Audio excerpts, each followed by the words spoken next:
Hi, I'm Jessica Matson. And I'm Lily Burke. And you're watching the Vision News Network. Welcome to the September edition of VNN. We hope you're having a great start to this school year. While most of us are getting ready for midterms, some are already planning a little farther out and further away. VNN's Justin Wagner spoke with Belmont's Study Abroad office to learn about how Belmont Global is adjusting to the continuing pandemic. Amid an ever-evolving situation regarding the COVID-19 pandemic, students are left unsure as to whether they can take advantage of the school's travel programs. International travel restrictions have recently become commonplace in countries such as Australia, which have halted travel into the country completely. I recently spoke with Study Abroad advisor JASMINE to discuss what changes have recently been made to the program. We do typically send about 800, 900 students abroad through faculty-led programs, so we have not been able to send that large of a group out in the past 2 years. For our semester students, we have been sending them out. It's been smaller numbers than typically in the past, but even they're experiencing some things related to COVID.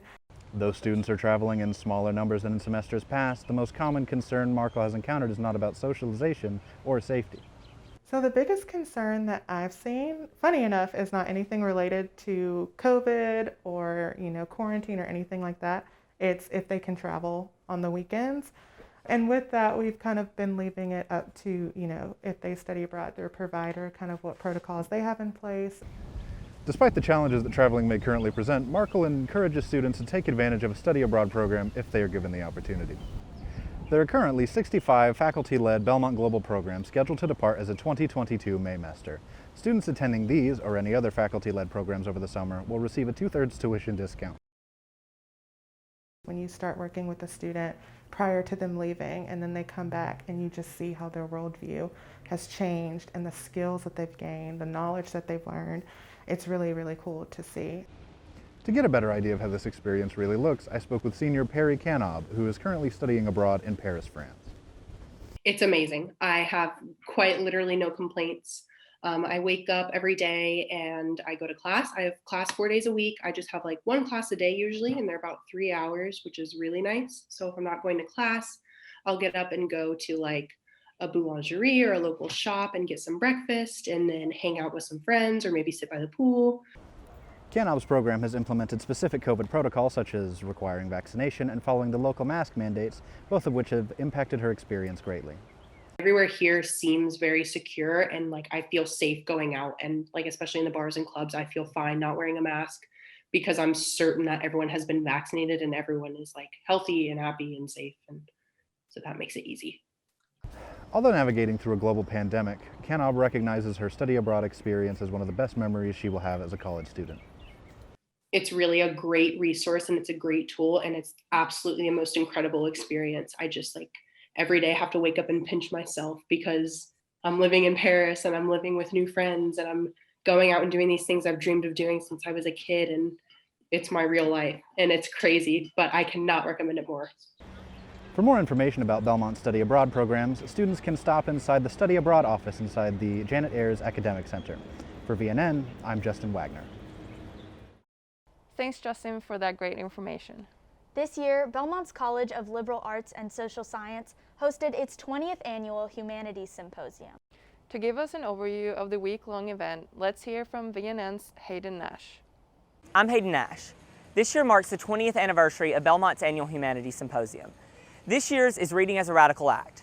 I spoke with co-chair host, Dr. MAGGIE Monteverde, to find out more. So this year we really wanted a topic about something that is profoundly important to all of our disciplines, and absolutely reading encompasses that. But most people don't realize that the word radical actually derives from the Latin word from root. And so part of what we're also trying to get across is the idea that reading is an activity that's rooted. It's rooted in things that have been written before. It's rooted in the things that every reader has read before.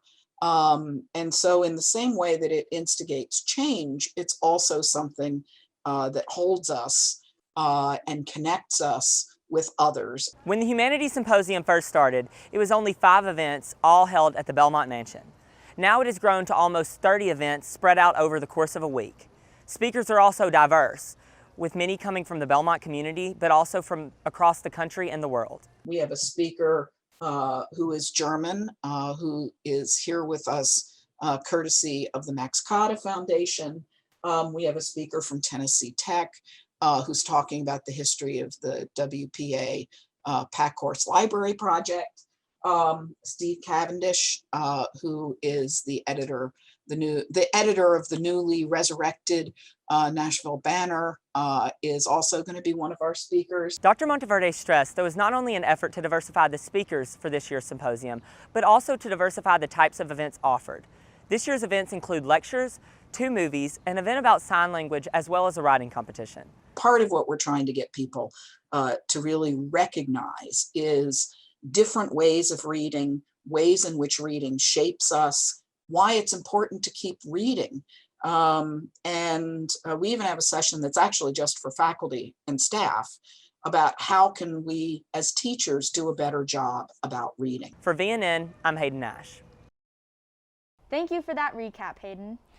As sports season is getting into full swing, student athletes are eager to get back on the fields and courts. And now, student athletes are able to profit from their name, image, and likeness.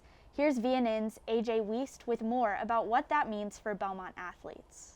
I'm AJ Wiest, and in June, the Supreme Court ruled to allow NCAA athletes to be compensated for their name, image, and likeness. I spoke with men's head basketball coach Casey Alexander on what this means for Belmont athletics. I think giving athletes an opportunity to earn income, for what they've done and who they are is certainly an added benefit for a student athlete, and I'm happy for our players and all the players out there that can be positively impacted because of it. Coach Alexander also spoke about the newfound opportunities for players Luke Smith and Jacoby Wood to benefit the community of their hometowns with the new NCAA regulations. We had 2 players this summer host their own basketball camps, which in the past would not have been allowed, so they were able to capitalize on who they are and their status as Belmont athletes to host a camp in their own town and make some income that otherwise they wouldn't have had to, and those are great things. Women's head basketball coach Bart Brooks also addresses those who may be a little skeptical about the idea of NIL compensation. I think if people would actually get inside a program and to see how much these players work behind the scenes, how hard they work to get to where they are, I think people would be a little bit less apprehensive about maybe giving them some reward for that effort and that work. So I'm excited that our players can benefit from that. I also spoke with women's basketball star Conley Chen about Influencer, a marketing app that the women's team explored this summer that allows players to track their social media presence, which in turn can help build their name, image, and likeness. Basically just this platform that facilitates and helps athletes see their growth on Instagram, on Twitter, or have pictures posted from practice or from photo shoots. So any pictures that are taken of us immediately go into the app and it notifies us that our picture is there. And, it just gives us another thing to post to promote ourselves and to promote, Belmont women's basketball, Belmont in general. Chen is also no stranger to the concept of NIL compensation, as she has been working with several businesses in her home state to receive endorsements. There's a couple businesses from Mississippi that I reached out to, and they decided to take a chance on me. And so I've been working with them as well as just a few other small businesses. But it's been a lot of fun. It's been fun to explore and see what I can do now that I'm allowed to do it, For VNN, I'm AJ Wiest. Thank you, AJ. Our Bruins are staying very busy this semester, as are other Belmont students on and off campus. VNN's Jordan Chateau spoke with Belmont student McKenzie Edwards, senior level figure skater, who is training for nationals and a spot on Team USA's figure skating team. While most college freshmen are worried about homework and adjusting to life on campus, McKenzie Edwards is working tirelessly towards a career on the ice. Edwards has been skating since she was 4 years old, and now, 15 years later, she is pursuing a spot on Team USA. So when I was younger, I just took skating as kind of like an activity I did after school, and I didn't really take it seriously. And then my parents took me to Colorado Springs, where the Olympic Training Center is, and I got to like watch some of the best like figure skaters in the U.S. and I really just wanted to be just like them. So ever since then, I've been taking it seriously and showing up to the rink every single day. Edwards has competed in dozens of national competitions, every time working harder to perfect her skills and achieve her long-term goal, earning a spot on the best team in the country. I've competed almost in every state, and I've gone as far as New Mexico to skate, and I've competed in California. There probably isn't a state I haven't been to and competed in. Team USA consists of athletes and teams who have been selected by the U.S. Figure Skating International Committee and the International Skating Union to represent the United States at international competitions. So if I make Team USA, they will basically kind of cover everything, and they'll send me to all these like different countries all over the world, and I go to represent my country and skate. And I just don't think there's anything better than that, getting to travel and do what you love. Determined to make the cut, Edwards has made some serious adjustments to her daily schedule in order to prioritize training. Basically, the more hours you put in is kind of what you get out with anything. So I generally wake up and I try to run for 30-45 minutes, and then I'll go to school and do my schoolwork, and then I'll come straight to the rink and I'll skate from 3 to 4 hours, have some lunch, eat some snacks, go straight into another workout, and then get off and do more school. Despite all the training in the world, Edwards is sure there's still a little bit of luck involved in achieving her career goals. I'll get to the rink 2 hours my event starts, do my whole stretching routine, and I have to walk around and find a penny, and then I'm ready to go. I will literally find a penny. Like, I don't care if my parents drop it somewhere and I go find it. I have to find a penny. Regardless of how well she scores in a competition, Edwards' passion for skating ensures that she'll always be on the ice as often as she can. For me, it's just like the feeling of being free and getting to jump as high as I can. It's almost like flying. You just jump and you're soaring through the air, and there's just not really a feeling like that. For VNN, I'm Jordan Chateau. Mackenzie made that look so easy. I wonder how tough it would be to learn to skate like her. Well, you're in luck. This month, we welcome back a favorite VNN segment, 5-Minute Expert. Our correspondents, Henley Riggs and Finn Burney, have 5 minutes to learn a new activity from an expert. This time, Belmont's own Mackenzie Edwards taught them how to ice skate. Let's see how they did. Hey everyone, I'm Henley Riggs. And I'm Finn Burney, and welcome to a brand new season of 5-Minute Expert. We're here at the Ford Ice Center learning how to ice skate. Hi, I'm Mackenzie Edwards, and I'm an elite figure skater right here in Nashville, Tennessee, and I'll be teaching them how to skate today. Edwards has been a figure skater for 15 years, and while Finn and I clearly don't have that much experience, we laced up our skates and hit the ice. So guys, the most important step in skating when you first get on the ice is know how to fall down and get up. So I recommend that you guys kind of like sit down like you would in a chair, but like on the ice. Okay. So we're gonna like fall down if you're gonna sit here. We're learning how to fall. So then punch her down.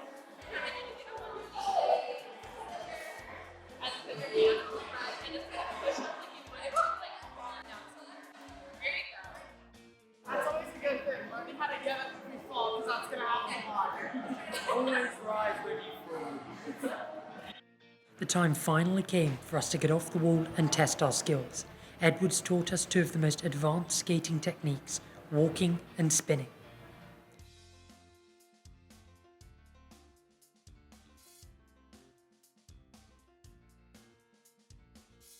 Now that we can hold ourselves upright, Edwards demonstrated some of the most commonly used figure skating moves and invited us to give it a shot. Turns out spinning in a circle is a lot harder than it looks, but eventually we started to get the hang of it.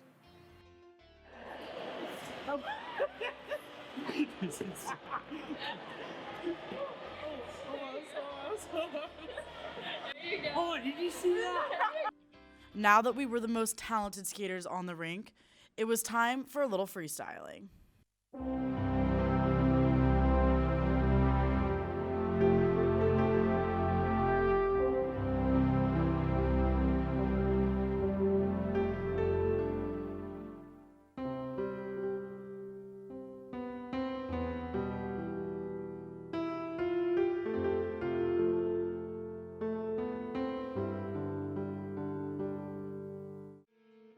Thank you, Mackenzie, so much for taking the time to teach us how to ice skate today.